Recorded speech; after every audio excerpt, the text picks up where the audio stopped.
Hey guys, welcome back. We're working on lesson 14 today, session 2, just part 1. That's the blue pages, pages 281 through 284. So if you're ready, we'll get started on that. But of course, we always start with a little brain teaser, so we're going to do that today as well. So direct your attention up to the corner, same as we always have. We have 2 lines, we have 4 letters, and we have 4 expressions.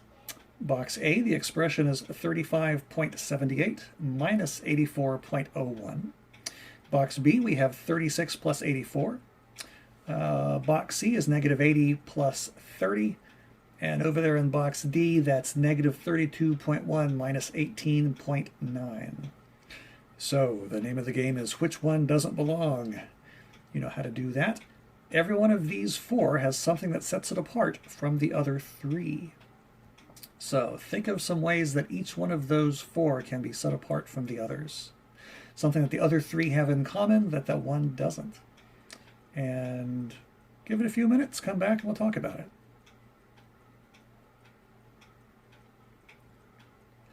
Okay, welcome back. There are several things you could have found about these, right?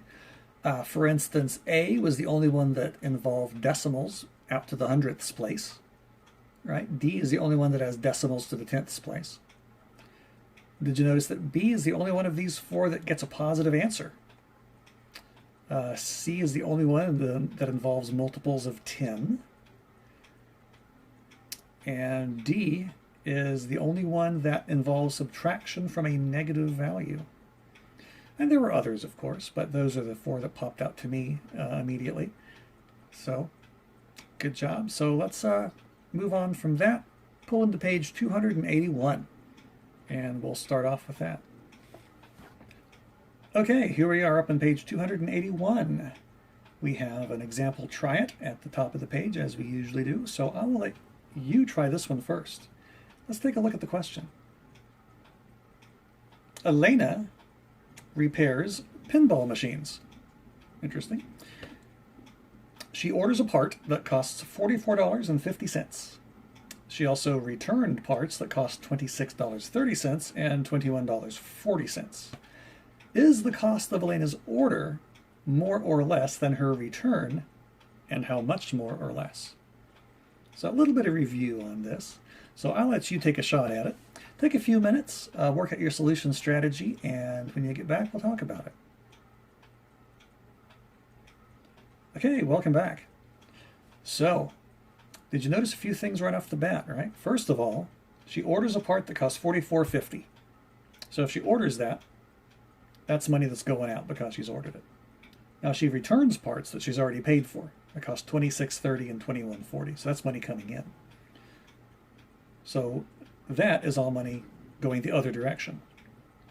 So if it were me, my solution strategy would be to add up the cost of the parts that we were returning, see if that's more or less than the parts that she ordered, and then subtract the 2 and see which way it comes. So let's take a look. If I was to do it, it would look something like this. I would put my orders on one side, my returns on the other side. So I had my 2 returns of 26.3 and 21.4, right? Because I'm working with decimals, I took the dollar signs off, so I just dropped the zeros off the end too. We got 47.7. Aha! 47.7 is greater than our orders, which is 44.5. So I took that 44.5, I subtracted it from 47.7, and what I got was 3.2. So if I got that as 3.2, that tells me that I paid more for the returns, right? I paid $3.20 more for the returns than I did for the new order. So we could say that her returns cost $3.20 more. And you could write it just like that. So, did you get something close? Kind of the same idea? Yeah, it wasn't that difficult, right? just a little something to kind of get you thinking about what we're doing today. And it ties in with what we were doing before in session 1 as well. Speaking of which, let's look at page 282 and see what we have. 282 talks about different ways to solve those problems involving negative numbers. So it's talking about the same question, the pinball machines. It says you can approximate the answer. We didn't do this, right? But this is something you can do. You can approximate the answer by rounding each value to the negative $5 or to the nearest $1. So we're giving a roundabout answer, an approximation. If we round this to the nearest $5, of course, $44.50 rounds up to 45. Negative 26.30, right? Because the money's going the other direction. Negative 26.30. We call that 25. And $21.40 to the nearest $5 would be negative 20. So we add negative 25, negative 20, we get negative 45. Now, if we do this to the nearest $1, notice we're a little bit different, right? $45.50, that stays at $45, that doesn't change. And $21.40, well, $21.40 to the nearest $1 will be negative $21. And negative $26.30 rounded to the nearest $1 would be 26. Now notice when you add those rounded to the nearest 1, you get a different answer. You get negative 47 instead of negative 45. Why? Well, because if you're rounding to the nearest 5, you're less precise than you are than if you're rounding to the nearest 1, right? You're getting more exact. So notice that if we answer this question based on rounding to the nearest 5, you have 45 going in, negative 45 going out. So it rounds to, it's the same amount. But if you do that to the nearest $1, you got 45 and negative 47, and that shows that you're $2 out. So interesting, you can kind of see the way it's starting to get more precise. Now the other model here is just finding the exact value. And the way they've done that is they've gone all the way down and they've added positive or negative numbers depending on whether the money is going one way or the other. So the way they wrote it is that you're starting with $44.50, right?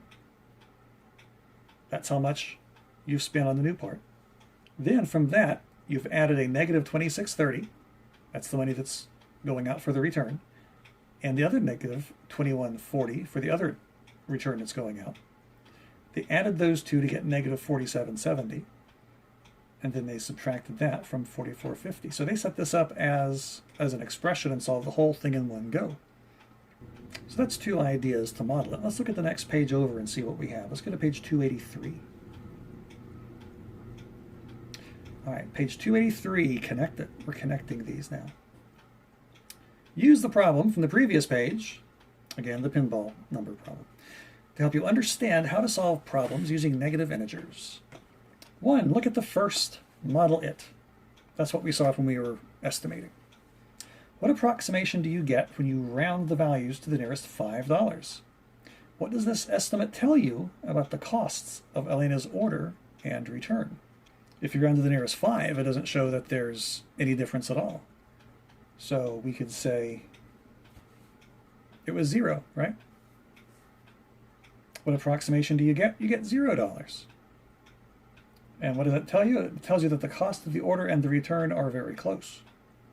It may not be exactly 0. It's not exactly the same because we estimated. But it tells you it's going to be very close to one another.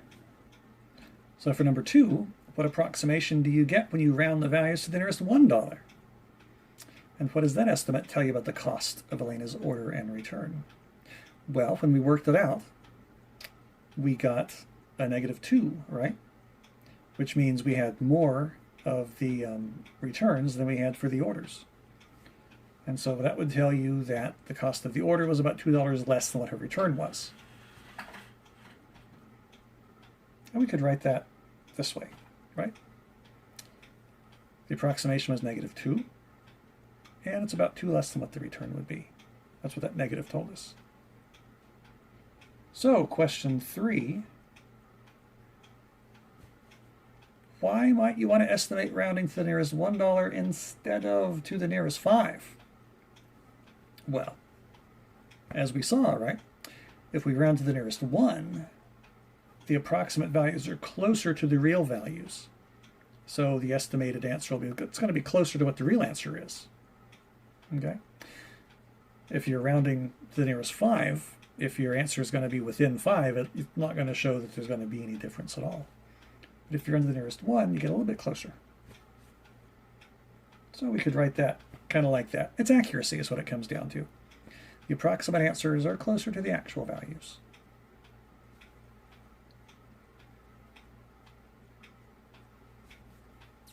And of course, question 4, is Elena's order more or less than her return?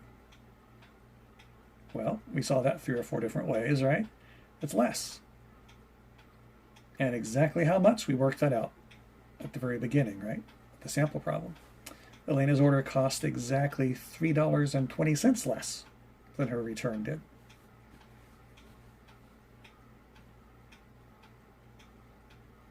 So we could say it was less by exactly $3.20. So, question 5, as you can see, builds on that. How can finding an estimate help you check if your answer is reasonable or not? Well, if you estimate the answer and you find out what your answer is going to be close to, then if that matches what your actual answer is, then you can be pretty confident that your answer is going to be reasonable, that you're not going to be way off in left field somewhere, because we worked out with simpler numbers and got a number that's close to what we get when we do it with the actual numbers. So we could say it like that. You have a degree of confidence in your answer if the answer is close to what your estimate would be.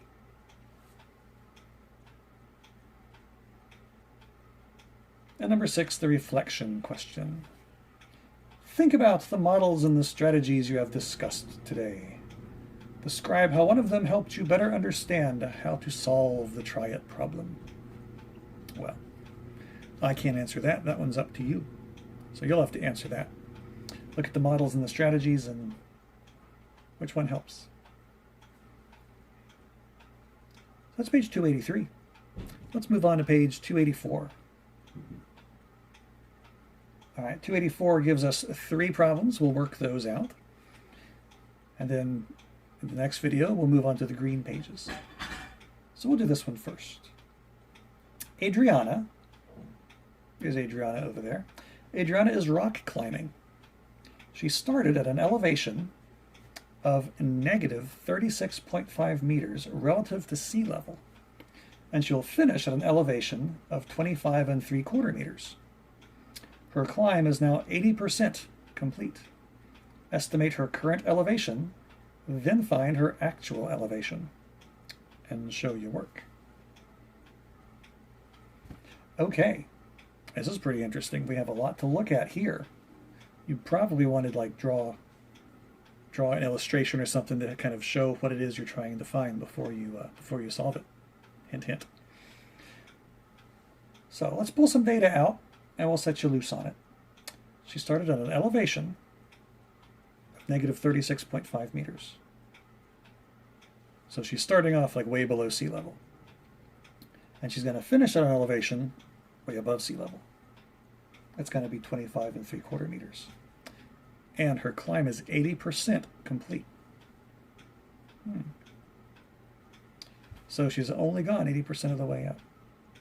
Estimate the current elevation, then find the actual elevation. So we have to do 2 different things here, right? We've got to find the estimation and find the real thing and see if they're close. So give it a few minutes, work it out, see what you come up with, and when you get back, we'll see how you did.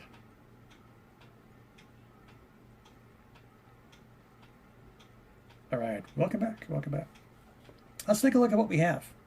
So the first thing we're going to have to do is let's take a look at what our estimate might look like. So this is what I drew to kind of give me an idea of where it is that she's going. we started off at negative 36.5 meters. And I just said it was negative 35 meters. Now notice that's not really rounding, is it? If I was going to round that, I would round it to 37 meters, right? Why did I go to 35? Because I'm rounding to the nearest 5. Yeah. I know that's not going to get me very accurate, but I think it'll get me pretty close. So we're going to try rounding to the nearest 5. It'll make the numbers easier to deal with. So we start off at negative 35. She climbs all the way up past sea level, gets up to 25 3/4 meters. We'll just call that 25 meters. And she's gone 80% of the way up.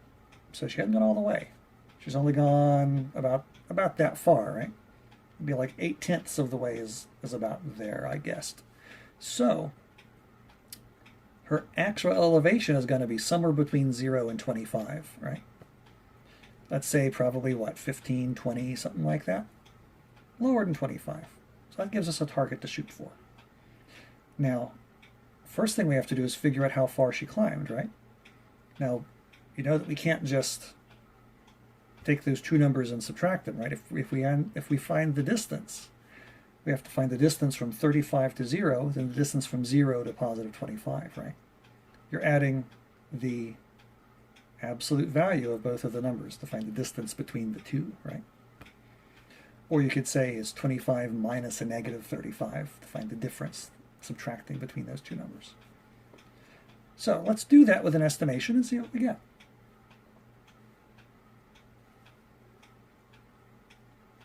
And here's what our estimate might look like.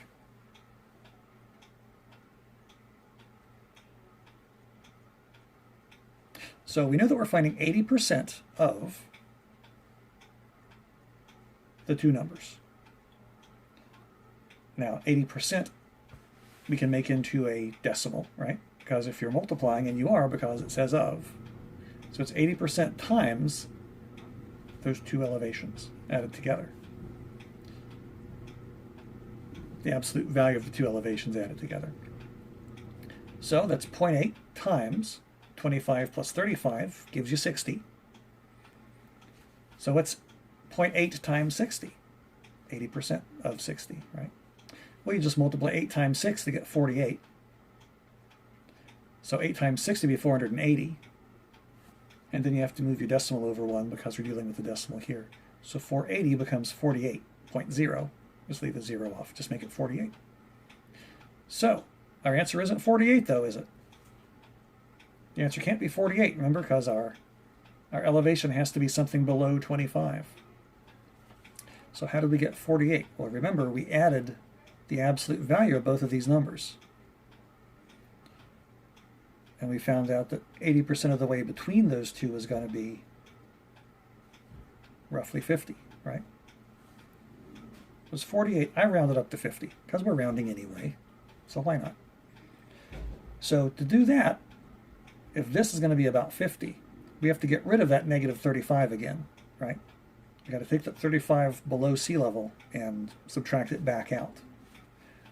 That's why we have 50 plus a negative 35. That takes our 35 below sea level and pulls it back out because we put it in when we found the distance between the two. But if we're just finding the distance above, we got to take that distance below and get rid of it. And if you do, you get 15 meters above sea level.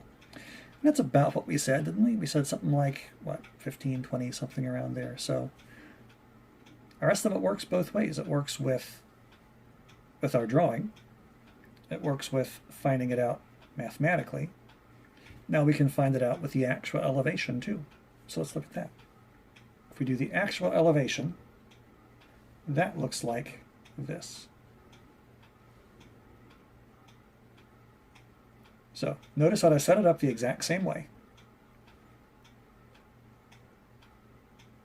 Instead of 25 and 35, I just put in 25 3/4 plus 36.5.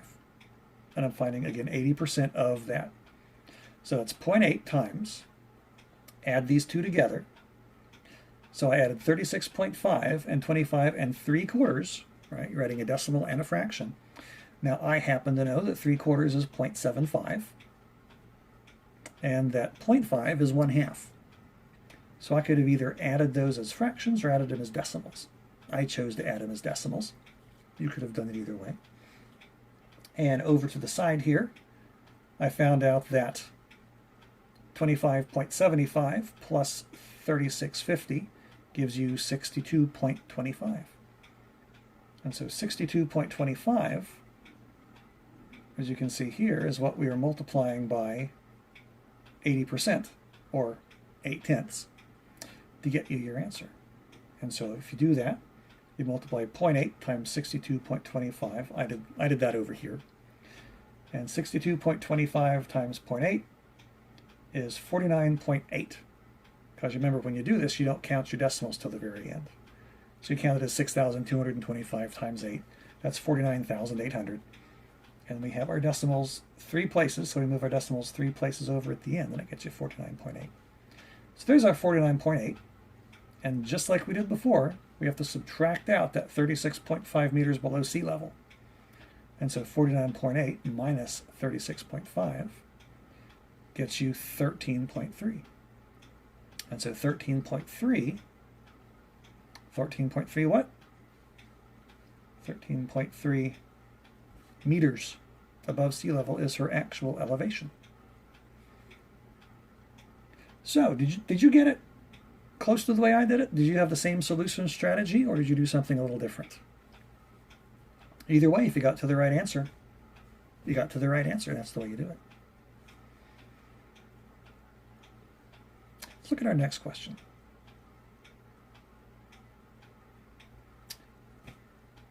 All right, here's number 8 on page 284. Glenn, Andre, and Ramon share the cost of renting a vacation cottage. The total cost is $960. Glenn pays 30% of the total cost. Andre pays 0.45 of the total cost. And Ramon pays the rest. How much does Ramon pay? And show your work. Okay, so we have to think about what we have to do here, right? It's a couple different steps. First of all, we know that our 3 amigos are sharing the cost. We have 30%, 0.45, and the rest. So that means we have to find out, first of all, what percent Andre is paying, because we have to get everything in percentages, and then find out how much Ramon pays. If all 3 of them are paying a total of 100% of the cost. So what would that look like? Well, we can look at it kind of like this.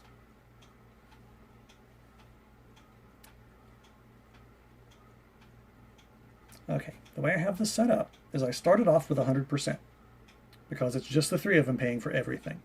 So they're paying 100% altogether. Now Glenn, they said, paid 30%. So what I did is I took 30% away from the 100%, and that gave me 70%. So that means Andre and Ramon are paying together 70% of what's left. Now we know Andre is paying 0.45. We know that 0.45 is 45%, right? Because you just move the decimal over, right? Multiply by 100, do whatever you got to do. But 0.45 is the same as 45%. So we take 45% away from 70%. 70 minus 45 gives you 25%. So Ramon has to be paying 25% of the total. And we can check that too, right? We can say 30 and 45 and 25, add those together, make sure we get back to 100, and we do. So we know that, first of all, Ramon is paying 25% of the total cost. The total cost, they said, was $960, right? So if we find 25% of 960, we should be doing all right. Well, that would look like this, right? You have 25% of 960. Now, a couple different ways you could do this, right? You could say 0.25 times 960. That'll work. Of course, I didn't want to multiply 25 times 960 because 25% is also 1/4. And I think it's easier to divide by 4 than multiply by 25. So I decided to do it as a fraction this time. So if 25% is 1/4, and it is, then 25% of 960 works out to be 1/4 times 960 over 1. And we could cross-simplify this, right? Because 4 goes into 960. Or, since we're having 1 on both ends of those, we could just say that's the same as 960 divided by 4. So 960 divided by 4 is what? Well, I did some long division off on the side here. So 4 goes into 9 twice. 2 times 4 is 8. 9 minus 8 is 1. Bring down the 6. 4 goes into 16 4 times. 4 times 4 is 16 with nothing left over. So we know that 960 divided by 4 is 240. Which means that Ramon pays $240 out of the total amount. And like before, there's a couple different ways to solve that, right? You could have found out what 0.3 times 960 is, what 0.45 times 960 is, and added those together, subtracted it from 960, and found out how much was left over for Ramon. I think this is the easiest way to do it, because if you find out the percentage first, then you're just finding the percent of the number you're starting with. Because remember, math is all about finding the simplest way to do things, right? And for me, it's the simplest way. For you, it may be different. As long as we get to the same place at the end, doesn't matter how you get there. Let's look at number 9. Simplify. Simplifying 0.5 times, in parentheses, negative 77.8 minus 11, and all that divided by 4, and show your work. So, not too much to say about that, except go for it, show me what you got, and when we come back, we'll see how you did. Okay, welcome back. How'd you do? Now, I know what many of you might have looked at is that, oh wait, we have a number multiplied by something in parentheses, two things that are added or subtracted together. So we could use the distributive property, multiply 0.5 times negative 77.8, and then multiply 0.5 times negative 11, and then add that together. No need to do that though, right? Since negative 77.8 and negative 11 are both rational numbers, we can just subtract those together and then multiply on the other side of it. So let's work that out and see what we get. Works out pretty easy actually, because negative 77.8 minus 11, well, if you take 11 away from 77, you just get negative 88. So that's negative 88.8. So what I got looks something like that. So then we have 5 times a negative 88.8 and divide all that by negative 4. So what is 0.5 times negative 88.8? Well, I'll work that out over here to the side. And so 88.8 times 0.5 is 44.40. And since we're just dealing in tenths, I dropped that last 0 off the end because we don't need it. And it was a negative times a positive, so we get negative 44.4. We have to divide that by negative 4. Now, luckily this works out well because 4s go into 4s pretty evenly. As a matter of fact, 4 goes into negative 44.4, positive 11.1 times, right? Because it's a negative divided by a negative number, so our answer is a positive number. So we got positive 11.1. How'd you do? Did you get positive 11.1? Did you drop a negative and get a negative 11.1 at the end? Well, I hope you didn't. So, there we go. That's page 284. That's the last of the blue pages in this section. So, in our next video, we'll pick up with part 2 and go over the green pages. See you then, guys. Bye.